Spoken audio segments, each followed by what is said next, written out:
Clear ಇದ್ದಿದ್ದಿಲ್ಲ, ಹೀಗಾಗಿ ಸ್ವಲ್ಪ ಡಿಲೇ ಆಯಿತು. ಆನಂತರ ಈ ಕಂಟಿನ್ಯೂಸ್ ಆಗಿ ಹ್ಯಾಕಿಂಗ್ ಮಾಡ್ತಾ ಇದ್ದರೆ ಈ ಥರ ಸಮಸ್ಯೆ ಆಗ್ತಾಯಿದೆ ಅಂತೇಳಿ ಕೆಲವೊಬ್ಬರು ಟೆಕ್ನಿಷಿಯನ್ಸ್ ಹೇಳಿದರು. ಈಗ ಲೈವ್ ಅಂತ ಆ ಟೈಮಿಗೆ ಬಂದಾಗ hacking ಬಹಳಾಗಿ at a time 10 hackers ಏನಾದರೂ ಆಪ್ರೇಟ್ ಮಾಡಿದರೆ ಈ ಲೈವ್ ಬರೋದಕ್ಕೆ ಅಡಚಣೆ ಆಗುತ್ತೆ ಅಂಥೇಳಿ ಕೆಲವೊಬ್ಬರು ಟೆಕ್ನಿಷಿಯನ್ ಹೇಳಿದರು. ಹೀಗಾಗಿ ಒಂದು ಹಾಫ್ ಆನ್ ಅವರ್ ಲೇಟ್ 7:30 ಅಂತ ಹೇಳಿದ್ವಿ. ಲೇಟಾಗಿ ಶುರು ಮಾಡ್ತಾ ಇದ್ದೀನಿ. ಎಲ್ರಿಗೂ ಸಾರಿ ಕೇಳ್ಕೊತಾ ಇದ್ದೀನಿ. ವಾಯ್ಸ್ ಕ್ಲಿಯರ್ ಇದೆಯಾ ಎಲ್ರದ್ದು?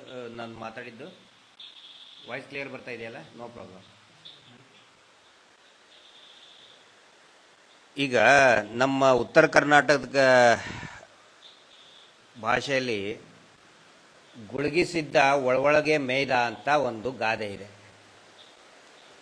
ಅಂದರೆ ಒಳಗಡೆ ಎಲ್ಲ ಮಾಡಿ ಮೇಲೆ ಬಹಳ ಪಾಪ ಇವನು ಸಂಭಾವಿತ ಸಾಚ ಅಂತ ಹೇಳೋದಕ್ಕೆ ಪ್ರಯತ್ನ ಮಾಡ್ತಾ ಇರ್ತಾನೆ ಗುಳಿಗಿ ಸಿದ್ಧ. ಅದೇ ರೀತಿ ಧರ್ಮಸ್ಥಳ ನೇತ್ರಾವತಿ ತೀರದ ಗುಳಿಗಿ ಸಿದ್ಧ ಯಾನೇ ನಕಲಿ ದೇವಮಾನವ ಅನೇಕ ವರ್ಷಗಳಿಂದ 10 ವರ್ಷಗಳಿಂದ ಅಮಾಯಕ ಜನರನ್ನು ನಂಬಿಕೊಂಡು ಬಂದಂತಹ ಭಕ್ತಾದಿಗಳನ್ನು, ಶ್ರೀ ಕ್ಷೇತ್ರ ಧರ್ಮಸ್ಥಳದ ಭಕ್ತಾದಿಗಳನ್ನು ಅವರ ಕುಟುಂಬ ಹರಿದು ತಿಂದು ಬಿಸಾಕಿದ ನಂತರ ಹೂತು ಹಾಕಿದ ಅನೇಕ 100 ಶವಗಳನ್ನು ಆ ಪ್ರಕರಣ ಏನು ಈಗ ಮೇಲೆ ಬಂದಿದೆ ಅದನ್ನು ಮುಚ್ಚಿ ಹಾಕೋದ್ರ ಸಲುವಾಗಿ ಬಹುಶಃ ತಾವೆಲ್ಲರೂ ನೋಡಿರಬೇಕು. ಒಂದು ತಿಂಗಳಿಂದ ಹೇಳ್ತಾ ಇದ್ರು, ಅವನು ಪುಟಾಣಿ ಪುಟ್ಟ ಅನ್ನೋನು ಗ್ರಾಮ ಪಂಚಾಯಿತಿ ಕಚೇರಿಯಲ್ಲಿ PDO ಸಮ್ಮುಖದಲ್ಲಿ ಪಕ್ಕದಲ್ಲಿ ಮಹಿಳಾ ಅಧ್ಯಕ್ಷರನ್ನು ಕುಂಡಿಸ್ಕೊಂಡು ಮಾತಾಡಕ್ಕೆ ಬಿಡದೆ ಅವ್ರ ಮುಂದೆ ಹೀರೋ ಆಗಕ್ಕೆ ಎಲ್ಲ ದಾಖಲೆಗಳು ಉಂಟು, ನಮ್ಮ ಹತ್ರ ಎಲ್ಲ ದಾಖಲೆಗಳು ಉಂಟು. ಅವನು ಹೇಳಿದ್ದು ಕೇಳ್ಕೊಂಡು ಪಾಪ ಕೆಲವೊಂದಿಷ್ಟು TV ಚಾನಲ್ಗಳು ಸೀದಾ ಹೋಗಿ ಸ್ಮಶಾನಕ್ಕೆ ಹೋದ್ರು. ಸ್ಮಶಾನದಾಗ ಹೋಗಿ ಪುಟಾಣಿ ಪುಟ್ಟನಿಗೆ ಒಂದಿಷ್ಟು ಜನ ಹೋದ್ರು, ಅಲ್ಲಿ ನಿಂತ್ಕೊಂಡ್ರು, ಸ್ಮಶಾನದಾಗೆ ನಿಂತ್ಕೊಂಡು ಬಿಟ್ರು. ನೋಡಿ, ಇಲ್ಲಿ ಸ್ಮಶಾನದಲ್ಲಿ ಹೂತಾಕಿದ್ದೇವೆ ವಿಜುವಲ್ಸ್ ತೋರಿಸಿದ್ದು ಈ ಪುಟಾಣಿ ಪುಟ್ಟನ ಮಾತು ಕೇಳ್ಕೊಂಡು. ಇವತ್ತು ನಾ ಈ ಮಾತು ಯಾಕೆ ಹೇಳ್ತಾ ಇದ್ದೀನಿ, ನಿನ್ನೆ ಯಾಕೆ ಮಾತಾಡಲಿಲ್ಲ, ಮೊನ್ನೆ ಯಾಕೆ ಮಾತಾಡಲಿಲ್ಲ ಅಂತ ಹೇಳಿದರೆ, ಇವರು ಹೇಳಿದ್ರಲ್ಲ ಏನು, ಅವೆಲ್ಲವೂ ಕೂಡ ಪಂಚಾಯತಿಯಿಂದ ಹೂತು ಹಾಕಿಸಿದ್ದು ದಾಖಲೆಗಳು ಉಂಟು. TV ಚಾನಲ್ ಅವರು ಹೇಳಿದರು ದಾಖಲೆಗಳು ಉಂಟಂತೆ. ಪುಟಾಣಿ ಪುಟ್ಟ ಹೇಳಿದೆ ನಮ್ಮ ಕಡೆ ಉಂಟು, ಇವ್ರು ಹೇಳಿದ್ರು ಉಂಟಂತೆ. ಇವತ್ತು ಯಾಕೆ ಮಾತಾಡ್ತಾ ಇದ್ದೀನಿ ಅಂತ ಹೇಳಿದ್ರೆ, ಆ ತಲೆ ಬುರುಡೆಯನ್ನ ಏನು ಆ ಭೀಮ ತಂದು ಕೊಟ್ಟಿದ್ನಲ್ಲ, ಆ ತಲೆ ಬುರುಡೆ ಎಲ್ಲಿಂದ ತಂದು ಕೊಟ್ಟ ಅನ್ನೋದು ಸ್ಥಳ ಮಾಜರು ಇವತ್ತು ಆಗಿದೆ. ಅದಕ್ಕೆ ಇವತ್ತು ನಾನು ಮಾತಾಡ್ತಾ ಇದ್ದೀನಿ. ಮಧ್ಯಾಹ್ನ ಆಗಿದೆ, ಈಗ ಸಾಯಂಕಾಲ ಮಾತಾಡ್ತಾ ಇದ್ದೀನಿ. ಹೇಳಿರಲ್ಲ, ರುದ್ರಭೂಮಿಯಲ್ಲಿ ಅದನ್ನು ನಾವು ಹಾಕಿದ್ದು ಉಂಟು. ಈಗ ನಾನು ಹೇಳೋದು, ಪುಟಾಣಿ ಬಾ ತೋರ್ಸು ಎಲ್ಲೇ. ಆನಂತರ ಇನ್ನೊಂದು ಮುಖ್ಯವಾದ ವಿಷಯ ನಿಮ್ಮ ಮುಂದೆ ಹೇಳ್ತಾ ಇದ್ದೀನಿ. ಆ ತಲೆ ಬುರುಡೆ ಮಹಿಳೆಯದ್ದು, ಯುವತಿಯದ್ದು, 24 ವರ್ಷದ ಯುವತಿಯದ್ದು ಅಂತ ಹೇಳಿ FSL ನಿಂದ ನಮಗೆ ಮಾಹಿತಿ ಬಂದಿದೆ, ಖಚಿತ ಮಾಹಿತಿ ಬಂದಿದೆ. 24 ವರ್ಷ ವಯಸ್ಸಿನ ಮಹಿಳೆಯ ತಲೆ ಬುರುಡೆ ಅಂತ ಹೇಳಿ. ಪುಟಾಣಿ ಬಾ ತೋರ್ಸು. 24 ವರ್ಷದ ಮಹಿಳೆಯ ಶವವನ್ನ ನೀನು ಎಲ್ಲಿ ಹೂತು ಹಾಕಿದ್ದೆ? ಹೂತು ಹಾಕಿದ ಜಾಗ ಯಾವುದು? ಎಲ್ಲ TV ಚಾನಲ್ನವರು ಹೋಗಿದ್ದಾರೆ, ಇವತ್ತು ನೋಡಿದ್ದಾರೆ. SIT ಅವರು ಹೋಗಿದ್ದಾರೆ. ಎಲ್ಲಿ? ಧರ್ಮಸ್ಥಳದ ರುದ್ರಭೂಮಿಗೆ ಹೋದ್ರ? ನಿಮ್ಮ ನಕಲಿ ದೇವಮಾನವ ದಾನ ಮಾಡಿದಂತ ರುದ್ರಭೂಮಿಗೆ ಹೋದ್ರ? ಎಲ್ಲಿ ಹೋಗಿದ್ದಾರೆ? ರಿಸರ್ವ್ ಫಾರೆಸ್ಟ್ ಅಲ್ಲಿ ಹೋಗಿದ್ದಾರೆ. ಈ ಪುಟಾಣಿ ತೋರಿಸ್ಬೇಕೀಗ. ಅವನ ಮಾತು ಕೇಳ್ಕೊಂಡು ರುದ್ರಭೂಮಿಗೆ ಹೋಗಿ ಕ್ಯಾಮರಾ ಹಿಡ್ಕೊಂಡು ಅಂತೆ ಕಂತೆ ಕಟ್ತಾ ಇದ್ರಲ್ಲ, ಕತೆ ಕಟ್ಟಿದ್ರಲ್ಲ, ಅವರು ಹೇಳಲಿ. ಅಷ್ಟೇ ಅಲ್ಲ, ಬಹುಶಃ 14-15 ಸೈಟು ಮಾರ್ಕ್ ಮಾಡಿದ್ದಾರೆ. 1, 2, 3, 4 ಆ ಅನಾಮಿಕ ವ್ಯಕ್ತಿ ಭೀಮಾ ತೋರಿಸಿದಂತಹ ಸೈಟ್ಗಳು. ಸ್ವಾಮಿ, ನಾನು ಇಲ್ಲಿ ಶವಗಳನ್ನು ಹೂತು ಹಾಕಿದ್ದೇನೆ ಅಂತ ಹೇಳಿದ ಸ್ಥಳಗಳನ್ನ ನಂಬರ್ ವೈಸ್ ಮಾರ್ಕ್ ಮಾಡಿದ್ದಾರೆ.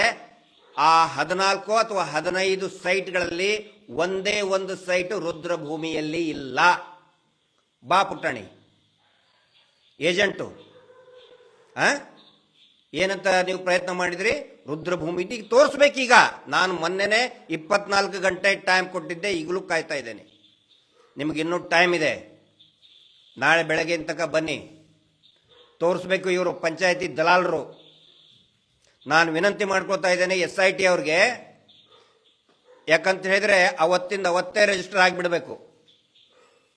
ನಾಳೆದೇನು ಅಂತ ನಾನು ಮಾತಾಡಕ್ಕೆ ಹೋಗೋದಿಲ್ಲ. ಇಮ್ಯಾಜಿನೇಷನ್ ಮಾಡಿಕೊಂಡು ಕಲ್ಪನೆ ಮಾಡಿಕೊಂಡು ಮಾತಾಡೋಕೆ ಹೋಗೋದಿಲ್ಲ. ಇವತ್ತು ಸ್ಥಳ ಮಹಜಾರ್ ಪಂಚನಾಮೆ ಆಗಿದ್ದು ಫಾರೆಸ್ಟ್ನಲ್ಲಿ. ದಯವಿಟ್ಟು SIT ಅಧಿಕಾರಿಗಳು, ಫಾರೆಸ್ಟ್ ಡಿಪಾರ್ಟ್ಮೆಂಟ್ ಅರಣ್ಯ ಇಲಾಖೆಯ ಸಿಬ್ಬಂದಿಗಳನ್ನು ಕರೆಸಿ ವಿಚಾರಣೆ ಮಾಡಿ ಅವರನ್ನು ಅರೆಸ್ಟ್ ಮಾಡಬೇಕು. ಅಷ್ಟೇ ಅಲ್ಲ, ಈ ಪುಟಾಣಿ ಯಾರು ಇವನು ದಲಾಲ್ ಇದಾನಲ್ಲ, ಮೊನ್ನೆ ಪಂಚಾಯತಿಯಲ್ಲಿ ಬಿಟ್ಟು ಈ ಪ್ರೆಸ್ ಮೀಟ್ ಮಾಡಿ PDOನ ಪಕ್ಕಕ್ಕೆ ಕುಂದಿರಿಸ್ಕೊಂಡು ಗ್ರಾಮ ಪಂಚಾಯತಿ ಅಧಿಕಾರಿಗಳನ್ನು ಕೂಡ ಅರೆಸ್ಟ್ ಮಾಡಿ ಸುಳ್ಳು ಮಾಹಿತಿಗಳನ್ನು, ಜನರ ದಿಕ್ಕನ್ನ ತಪ್ಪಿಸುವಂತ, ತನಿಖೆಯ ದಿಕ್ಕನ್ನ ತಪ್ಪಿಸುವಂತ ಪ್ರಯತ್ನ ಮಾಡಿದಂತ ಗ್ರಾಮ ಪಂಚಾಯತಿ ಅಧಿಕಾರಿಗಳು. ದಯವಿಟ್ಟು ಅವ್ರ ಮೇಲೆ ಆಕ್ಷನ್ ತಗೊಳ್ಳೇಬೇಕು. ಫಾರೆಸ್ಟ್ ಡಿಪಾರ್ಟ್ಮೆಂಟ್ ಅಧಿಕಾರಿಗಳು ಏನ್ ಮಾಡ್ತಾ ಇದ್ರು? ಆ ಫಾರೆಸ್ಟ್ ನಲ್ಲಿ ಒಂದು ಡೆಡ್ ಬಾಡಿಯ ತಲೆಬುರುಡೆ ಸಿಕ್ಕಿದೆ. 1-4 ಕಟ್ಟಿಗೆ ಯಾರಾದ್ರೂ ತಗೊಂಡು ಹೋಗ್ಬಿಟ್ರೆ, ಕಟ್ಟಿಗೆ ಆರಿಸಿದ್ರೆ ಅವ್ರ ಮೇಲೆ ಫಾರೆಸ್ಟ್ ಆಕ್ಟ್ ಅಲ್ಲಿ ಕೇಸ್ ಮಾಡ್ತಾರೆ ಇವರು ಫಾರೆಸ್ಟ್ ಡಿಪಾರ್ಟ್ಮೆಂಟ್ನವರು. ತಲೆಬುರುಡೆ, ನಾನು ಬರೀ ಒಂದರದೇ ಮಾತಾಡ್ತಾ ಇದ್ದೇನೆ. ನಾಳೆ ಎಷ್ಟು ಸಿಗ್ತಾವೋ ಗೊತ್ತಿಲ್ಲ, ಮುಂದಿನ ವಾರ ಎಷ್ಟು ಸಿಗುತ್ತೋ ಗೊತ್ತಿಲ್ಲ. ಇವತ್ತಿಂದ ನಾನು ಇವತ್ತಿನ ಲೆಕ್ಕ ಇವತ್ತೇ ಚುಕ್ತಾ ಮಾಡ್ತಾ ಇದ್ದೀವಿ. ಆ ಫಾರೆಸ್ಟ್ ಡಿಪಾರ್ಟ್ಮೆಂಟು ಮತ್ತು ಆ ಸಮಯದಲ್ಲಿ ಇದ್ದಂತಹ ಪೊಲೀಸ್ ಅಧಿಕಾರಿ, ಅಲ್ಲಿರುವಂತಹ SHO, ಇನ್ಸ್ಪೆಕ್ಟರು, ದಯವಿಟ್ಟು ಎಲ್ಲರ ಮೇಲೂ ಕೂಡ ಕ್ರಮ ಆಗಲೇಬೇಕು. ಎಲ್ಲರೂ ಕೂಡ ಶಿಕ್ಷೆಯನ್ನು ಅನುಭವಿಸಲೇಬೇಕು. ಇದು ಒಂದನೇದ್ದು. ಎರಡನೇದ್ದು, ಇವರು ಸುಳ್ಳು ಹೇಳ್ತಾ ಇದ್ರಲ್ಲಪ್ಪ, ಏನೇನೋ ಹೇಳ್ತಾ ಇದ್ರು. 2003ರಲ್ಲಿ ಅಲ್ಲಿವರೆಗೆ ಧರ್ಮಸ್ಥಳದಲ್ಲಿ ರುದ್ರಭೂಮಿನೇ ಇದ್ದಿದ್ದಿಲ್ಲ. 2003 ಆದ ಮೇಲೆ ರುದ್ರಭೂಮಿ, ಪರಮ ಪೂಜ್ಯರು ರುದ್ರಭೂಮಿಯನ್ನ ಮಾಡಿಬಿಟ್ರು. ಭೂಕಂಪ ಆಗ್ಬಿಡ್ತು, ಜ್ವಾಲಾಮುಖಿ ಆಗ್ಬಿಡ್ತು, ಧರ್ಮಸ್ಥಳದೊಳಗೆ ರುದ್ರಭೂಮಿ ಮಾಡಿಬಿಟ್ರು. ಹೌದಪ್ಪ, ಸರಿ. ಅಂದ್ರೆ ಅಲ್ಲಿ 2003ವರೆಗೆ ಹಿಂಗಾಗಿ ಅಲ್ಲಲ್ಲೇ ಹೂತಾಕ್ತಾ ಇದ್ರಂತೆ. ಅವು ಅಸಹಜವಾಗಿ ಸತ್ತಿದ್ವಂತೆ, ಪೋಸ್ಟ್ ಮಾರ್ಟಮ್ ಮಾಡಿ ಹಾಕ್ತಿದ್ರಂತೆ. ಅಲ್ಲಿ ಒಂದು ಪ್ರಶ್ನೆ ನಾನು ಕೇಳ್ತೀನಿ, ಪ್ರಜ್ಞಾವಂತರಿಗೆ ಅರ್ಥ ಆಗುತ್ತೆ. ಏನು ಅಂತ ಹೇಳಿದ್ರೆ, ಪ್ರಜ್ಞಾವಂತರು ಮತ್ತೆ ಕಾನೂನು ಪ್ರಕ್ರಿಯೆ ಗೊತ್ತಿರುವಂತಹ ಲಾಯರ್ಗಳಿಗೆ ಸಾಮಾನ್ಯವಾಗಿ ಗೊತ್ತಾಗುತ್ತೆ. ನಾನು ಕೇಳ್ತಾ ಇರುವಂತ ಪ್ರಶ್ನೆ ಏನು ಅಂತ ನೋಡಿ. ಅಸಹಜ ಸಾವು ಅಂತ ಹೇಳಿದ್ರೆ, ಅನ್ಯಾಚುರಲ್ ಡೆತ್ ಅಂತ ಹೇಳಿದ್ರೆ ಅದು ಪೋಸ್ಟ್ ಮಾರ್ಟಮ್ ಆಗಲೇಬೇಕು, ಆಗಿರ್ತದೆ. ಇವರು ಅದನ್ನೇ ಹೇಳ್ತಾ ಇದ್ದಾರೆ, ಈ ಪುಟಾಣಿ ಗ್ಯಾಂಗ್ನವರು, ಈ ದೇವಮಾನವನ ಗ್ಯಾಂಗ್, ಡಿ ಗ್ಯಾಂಗ್ನವರು. ಇಲ್ಲ ರೀ, ಎಲ್ಲ ಪೋಸ್ಟ್ ಮಾರ್ಟಮ್ ಆಗಿದ್ದು. ಇವತ್ತು ಒಂದು ದೊಡ್ಡ ಸೈಟ್ ಮಾರ್ಕ್ ಮಾಡಿದ್ರಂತೆ ನೇತ್ರಾವತಿ ಹತ್ರ. ಪೋಸ್ಟ್ ಮಾರ್ಟಮ್ ಮಾಡಿ ಅಲ್ಲಿ ಒಗೆದಿದ್ದು ಅಂತ ಹೇಳ್ತಾ ಇದ್ದಾರೆ. ಹೌದಲ್ಪ, ನೀವು ಹೇಳ್ತಿರಲ್ಲ 2003 ಆದಮೇಲೆ ರುದ್ರಭೂಮಿ ಆಯಿತು. ಅವರಿಗೆ ಗೊತ್ತಿರಬೇಕು, ಧರ್ಮಸ್ಥಳ ಪೊಲೀಸ್ ಸ್ಟೇಷನ್ ಆಗಿದ್ದು 2016ರಲ್ಲಿ. ಸೌಜನ್ಯ ಪ್ರಕರಣ ಆದ ಮೇಲೆ, ಹೋರಾಟ ಭುಗಿಲೆದ್ದ ಮೇಲೆ, ಜನರ ಆಗ್ರಹದ ಮೇಲೆ ಧರ್ಮಸ್ಥಳ ಪೊಲೀಸ್ ಸ್ಟೇಷನ್ ಧರ್ಮಸ್ಥಳದಲ್ಲಿ ಆಯಿತು. ಅಲ್ಲಿವರೆಗೆ ಇದ್ದಿದ್ದು ಬರೀ ಅದು ಔಟ್ಪೋಸ್ಟು, ಪೊಲೀಸ್ ಔಟ್ಪೋಸ್ಟು ಅಲ್ವಾ? ಹಂಗಿದ್ದಂತ ಹೇಳಿದ್ರೆ 2016ರವರೆಗೆ ಯಾವುದೇ UDR, ಅನ್ಯಾಚುರಲ್ ಡೆತ್ ರಿಪೋರ್ಟ್, ಅಸಹಜ ಸಾವುಗಳಾದರೆ ದಾಖಲೆ ಆಗ್ತಾ ಇದ್ದಿದ್ದಲ್ಲಿ Belthangady police station, post mortem ಆಗ್ತಾ ಇದ್ದಿದ್ದಲ್ಲಿ ಬೆಳ್ತಂಗಡಿ ಆಸ್ಪತ್ರೆ. ಬೆಳ್ತಂಗಡಿಗೂ ಧರ್ಮಸ್ಥಳಕ್ಕೂ ಎಷ್ಟು ಡಿಫ್ರೆನ್ಸು? 14 ಕಿಲೋಮೀಟರ್ ಡಿಫ್ರೆನ್ಸ್ ಇದೆ. 12ರಿಂದ 14 ಕಿಲೋಮೀಟರ್ ಡಿಫ್ರೆನ್ಸ್ ಇದೆ. ಈಗ ಪ್ರಶ್ನೆ ಬರೋದು, ಅಲ್ಲಪ್ಪ, ಕೇಸ್ ರಿಜಿಸ್ಟರ್ ಆಗ್ತಾ ಇದ್ದದ್ದು ಎಲ್ಲಿವರೆಗೆ? 2016ರವರೆಗೆ. ಕೇಸ್ ರಿಜಿಸ್ಟರ್ ಆಗ್ತಾ ಇದ್ದಿದ್ದು Belthangady police station, post mortem ಆಗ್ತಾ ಇದ್ದಿದ್ದು ಬೆಳ್ತಂಗಡಿ ಆಸ್ಪತ್ರೆ. ಬೆಳ್ತಂಗಡಿ ಆಸ್ಪತ್ರೆಯಲ್ಲಿ ಹೆಣದ ಪೋಸ್ಟ್ ಮಾರ್ಟಮ್ ಆದ್ರೆ ಉಲ್ಟಾ ಮತ್ತೆ 14 ಕಿಲೋಮೀಟರ್ ಧರ್ಮಸ್ಥಳಕ್ಕೆ ಬಂದು ನೇತ್ರಾವತಿ ತೀರದ ಕಾಡಿನಲ್ಲಿ, ಧರ್ಮಸ್ಥಳದ ಕಾಡಿನಲ್ಲಿ ಯಾಕಪ್ಪ ಶವ ಹೂತಾಕಿದ್ರಿ? ಯಾರು ಕಾಂಟ್ರಾಕ್ಟ್ ತಗೊಂಡಿದ್ರು? ಹರ್ಷೇಂದ್ರ ತಗೊಂಡಿದ್ನ ಕಾಂಟ್ರಾಕ್ಟ್, ಪುಟಾಣಿ ತಗೊಂಡಿದ್ನ ಕಾಂಟ್ರಾಕ್ಟ್. ಈ ನಕಲಿ ದೇವಮಾನವ ಏನಾದ್ರೂ ಹೆಣ ಹೂತು ಹಾಕುವ ಧರ್ಮಸ್ಥಳ ಯೋಜನೆ ಅಂತೇನಾದ್ರೂ ಮಾಡಿದ್ದಿದ್ಯಾ? ಉತ್ತರ ಕೊಡಬೇಕು. ಮುಚ್ಕೊಂಡು ಕುಂದ್ರಲ್ಲ, ಸುಳ್ಳು ಬೊಗಳಿ ಓಡಿ ಹೋಗೋದಲ್ಲ. ಏನ್ ಹೇಳ್ತಾ ಇದ್ರಿ ನೀವು ಮೊನ್ನೆ? 2003ಕ್ಕೆ ರುದ್ರಭೂಮಿ ಆಯ್ತು. ಅಲ್ಲರಿ, ಬೆಳ್ತಂಗಡಿಯಲ್ಲಿ ಪೋಸ್ಟ್ ಮಾರ್ಟಮ್ ಆದ್ರೆ 14 ಕಿಲೋಮೀಟರ್ ದೂರ ತಗೊಂಡು ಬಂದು ಧರ್ಮಸ್ಥಳದಲ್ಲಿ ಯಾಕೆ ಹೂತಾಕ್ತಾ ಇದ್ರಿ? ಏನೇನು ಇಲ್ಲೇನು ಈ ತಲೆಯಲ್ಲಿ ಬೂದಿ ತುಂಬಿಕೊಂಡು ಹೋಗಿ ಕುಂತಿದಾರ? ಇಲ್ಲಿ 14-15 ಸೈಟ್ ಮಾರ್ಕ್ ಮಾಡಿದ್ದಾರೆ. ಒಂದೇ ಒಂದು ಸ್ಥಳ ಮಹಜರಾದಂತಹ ಅದು ಪಂಚನಾಮೆ ಇಲ್ಲ ಅದಕ್ಕೆ. ನನಗೆ ಗೊತ್ತಂತಹ ಅಲ್ಪ ಸ್ವಲ್ಪ ಮಾಹಿತಿ ಪ್ರಕಾರ ಏನು 15 ಸೈಟ್ ಇದೆಯಲ್ಲ, ಸ್ಮಾಲ್, ಇಷ್ಟೇ ಇಷ್ಟದು, ಬರೀ 1/4 ಕಾಲ್ ಭಾಗ, ಬರೀ 3-4 ಗಂಟೆಯಲ್ಲಿ 15 ಸೈಟು ಮಾರ್ಕ್ ಮಾಡಿದ್ದಾರೆ. ಅದು ಬರೀ ಇಷ್ಟೇ ಇಷ್ಟು, ಇನ್ನೂ ಇದೆ. ಹಾಗಿದ್ರೆ ಪೊಲೀಸ್ ಅಧಿಕಾರಿಗಳು ಆ ಸಂದರ್ಭದಲ್ಲಿದ್ದಂಥ ಪೊಲೀಸರನ್ನ ಎನ್ಕ್ವೈರಿ ಮಾಡಬೇಕಲ್ವಾ? ಫಾರೆಸ್ಟ್ ಇಲಾಖೆಯನ್ನ ಎನ್ಕ್ವೈರಿ ಮಾಡಬೇಕಲ್ವಾ? ಮಾಡಬೇಕಲ್ಲ. ಅದನ್ನು ನಾನು ಆಗ್ರಹ ಮಾಡ್ತಾ ಇದ್ದೀನಿ. ಸುಮ್ಮನೆ ಮರ್ತು ಬಿಡೋದಲ್ಲ. ನಾಳೆ ಏನೋ ಆಗುತ್ತೆ, ನಾಳೆ ಶವಗಳು ಬರ್ತವೆ, ಹೌದು, ಇವತ್ತಿನ ಮರೆಯೋದಲ್ಲ. ಇದನ್ನ ಇವತ್ತೇ ರಿಜಿಸ್ಟರ್ ಮಾಡ್ತಾ ಇದ್ದೀನಿ ನಾನು ಡಿಜಿಟಲ್ ಮಾಧ್ಯಮದಲ್ಲಿ, ಡಿಜಿಟಲ್ ವರ್ಲ್ಡ್ ಅಲ್ಲಿ, ಸೋಷಿಯಲ್ ಮೀಡಿಯಾ ಮುಖಾಂತರ ಇವತ್ತೇ ರಿಜಿಸ್ಟರ್ ಮಾಡ್ತಾ ಇದ್ದೀನಿ. ಆ ಎಲ್ಲ ಫಾರೆಸ್ಟ್ ಅಧಿಕಾರಿಗಳ ಮೇಲೆ ಕ್ರಮ ಕೈಗೊಳ್ಳಬೇಕು. ಅದಾದ್ಮೇಲೆ ನಾಳೆ ನಾಡಿದ್ದು ಯಾರು ಮಾಡಿದ್ರು ಎತ್ತ ಗೊತ್ತಾಗೇ ಆಗುತ್ತೆ. ಸುಳ್ಳು ಹೇಳ್ತಾ ಇದ್ರಲ್ಲ, ಇವ್ರು ನೋಡಿ ನೋಡು ಹಂಗೇನೆ ಹೇಳ್ತಾರೆ, ಕಣ್ಣಿಗೆ ರಾಚು ಹಂಗೆ. ಪೋಸ್ಟ್ ಮಾರ್ಟಮ್ ಮಾಡೋದು ಧರ್ಮಸ್ಥಳದಲ್ಲಿ ಪೋಸ್ಟ್ ಮಾರ್ಟಮ್ ಮಾಡುವಂತ ಆಸ್ಪತ್ರೆ ಇವತ್ತಿಗೂ ಇಲ್ಲ. ರುದ್ರಭೂಮಿ, ಸ್ಮಶಾನ, ಇವರೆಲ್ಲ ಕಡೆ ಪ್ರಚಾರ ತಗೋತಲ್ಲ, ಸ್ಮಶಾನ ಮಾಡಿಬಿಟ್ಟೆವು, ಸ್ಮಶಾನ ಮಾಡಿಬಿಟ್ಟು. ಮತ್ತೆ ಯಾಕಪ್ಪ ಧರ್ಮಸ್ಥಳದಲ್ಲಿ ಸ್ಮಶಾನ ಮಾಡಲಿಲ್ಲ? 50 ವರ್ಷದ ಹಿಂದೆ, 40 ವರ್ಷದ ಹಿಂದೆ ಯಾಕೆ ಮಾಡಿಲ್ಲ? ಬೇರೆ ಕಡೆ ಎಲ್ಲ ಬೋರ್ಡ್ ಹಾಕಿಸ್ಕೊಳ್ತೀರಿ. ಗ್ರಾಮಾಭಿವೃದ್ಧಿ ಯೋಜನೆಯಿಂದ ಪರಮ ಪೂಜ್ಯರು ರುದ್ರಭೂಮಿ ದೇಣಿಗೆ ಕೊಟ್ಟರು. 1000 ಎಕರೆ, 1000 ಎಕರೆ ಲೂಟಿ ಮಾಡಿದಿರಲ್ಲ, ಅದರಲ್ಲಿ 1 ಎಕರೆ ಕೊಡಕ್ಕಾಗ್ಲಿಲ್ಲ. ನಿಮ್ಮ ಮನೆ ಬರಕ್ಕೆ ಕೊಡಕ್ಕಾಗ್ಲಿಲ್ವಾ? 7 ಎಕರೆ 59 ಸೆಂಟ್ ನುಂಗಿ ನೀರು ಕುಡ್ದಲ್ಲ ನಕಲಿ ದೇವಮಾನವ, ಅವನ ತಮ್ಮ ಹರ್ಷೇಂದ್ರ. 1 ಎಕರೆ ಮಾಡಕ್ಕಾಗ್ಲಿಲ್ಲ. ಅದು ಮಾಡಿದ್ದೆ ಯಾವಾಗ? 1977ರಲ್ಲಿ. ಅದು 77ರಲ್ಲಿ ಜಾಗ ಹೊಡ್ಕೊಂಡಿದ್ದದನ್ನ, ಸರ್ಕಾರಿ ಜಾಗ ನುಂಗಿ ನೂರು ಕೊಡ್ದಿದ್ದು. 1 ಎಕರೆ ಕೊಡಕ್ ಬರಲಿಲ್ಲ ನಿಮ್ಮ ಯೋಗ್ಯತೆಗೆ? ಇದನ್ನು ನಾನು ಕೇಳ್ತಾ ಇದ್ದೀನಿ.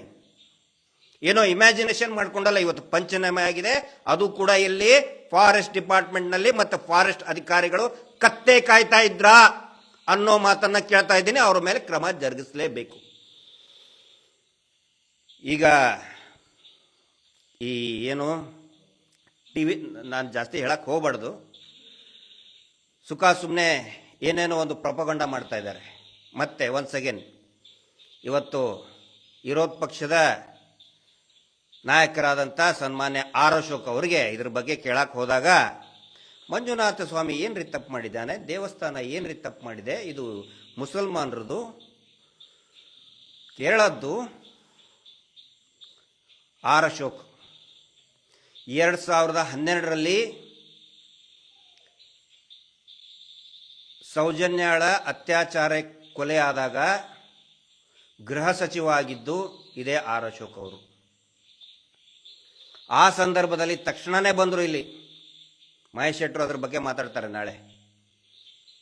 ತಕ್ಷಣನೇ ಬಂದು ಈ ನಕಲಿ ದೇವಮಾನವನ ಮನೆಗೆ ಹೋಗಿ ಕಾಲಿಗೆ ಬಿದ್ದು ತಕ್ಷಣವೇ ಎಷ್ಟು ಪ್ರಕರಣವನ್ನು ಹಾಳು ಮಾಡಬೇಕು ಎಲ್ಲ ಹಾಳು ಮಾಡಿ ದಾರಿ ತಪ್ಪಿಸೋದಕ್ಕೆ ಆದೇಶ ಮಾಡಿ ಹೋಗಿದ್ದೆ.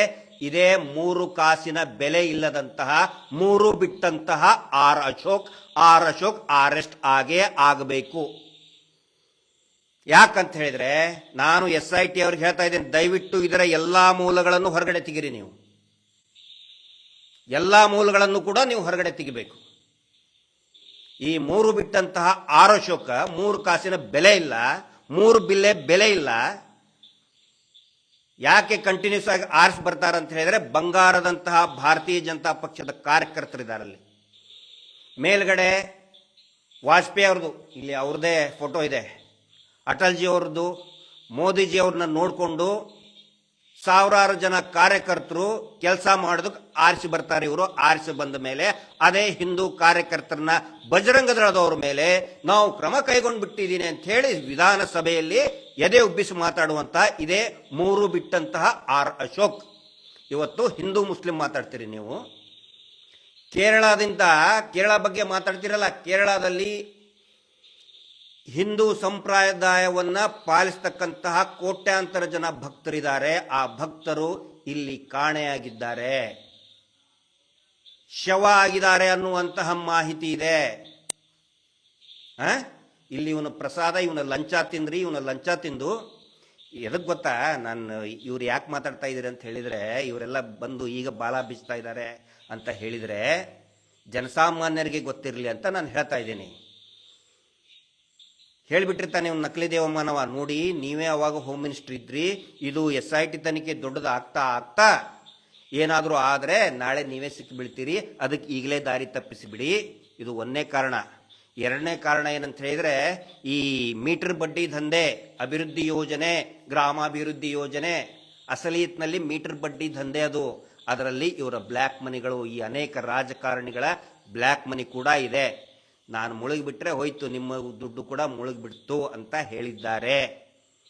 ಅದರ ಸಲುವಾಗಿ ಹೇಳ್ತಾ ಇದ್ದಾರೆ. ಯಾಕಂತ ಹೇಳಿದ್ರೆ ಉಳ್ಕೋಬೇಕಲ್ಲ ಅವರು. ಅದರ ಸಲುವಾಗಿ ನಾಳೆ ಅದ್ರ ಬಗ್ಗೆ ಮಹೇಶ್ ಶೆಟ್ಟರು ಮಾತಾಡ್ತಾರೆ.